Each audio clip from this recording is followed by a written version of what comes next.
Chairman of the State Minorities Commission of Maharashtra, Pyare Jia Khan Sahab. Our Chairman of the National Commission for Minorities of Maharashtra, Khan Sahab, he shared some of the important steps which the Commission had done. I'm very happy with that.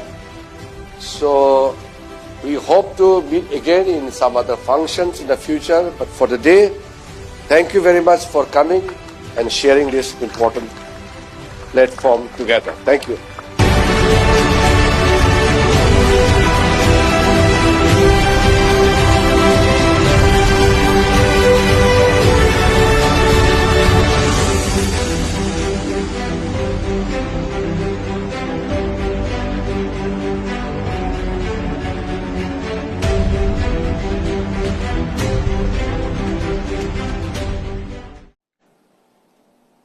Good afternoon everybody. मंच पर उपस्थित जिन्होंने एक धागे में सारे minorities को पिरोने का काम किया, जिनकी ख्याति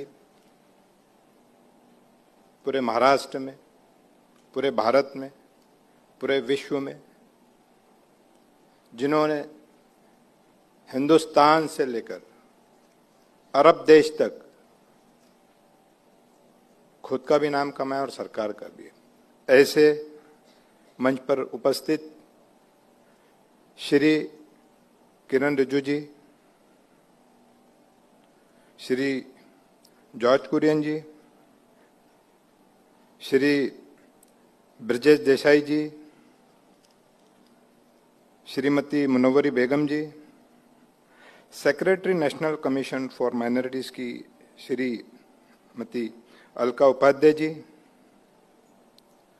श्री हरमस गोदरेज जी और डॉक्टर अत्यानंद जी जो joint secretary national commission for minorities के, और श्री योगेश पी महसे जी, और सामने जितने भी बैठे मेरे भाइयों बहनों, मैं आपको बताना चाहता हूं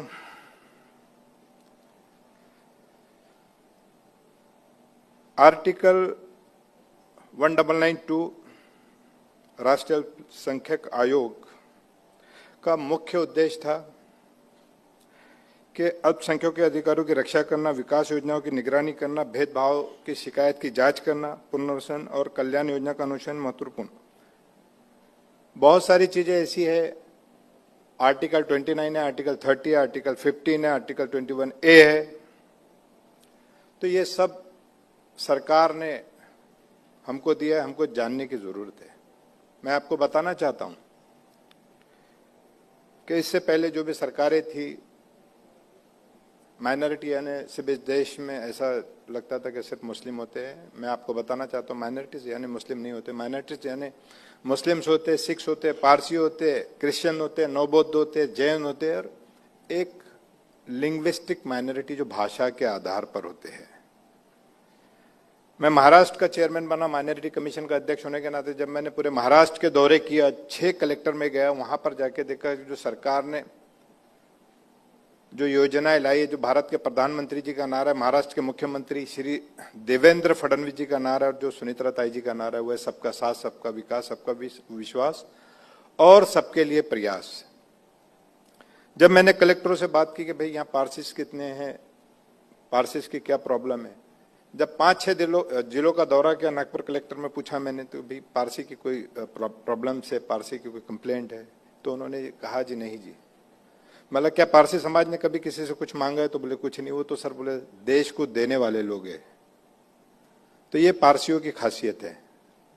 2 साल में पहली बार मेरे पास नागपुर से एक कंप्लेंट आई है कि किसी पारसी की जमीन पर अवैध किसी ने कब्जा किया है। मैं आपको बताना चाहता हूं कि सरकार ने माइनॉरिटी कमीशन को आपके लिए इतने पावर दिए कि आपको पहले कोर्ट जाने की जरूरत नहीं है, पहले आपको आयोग में आने की जरूरत है।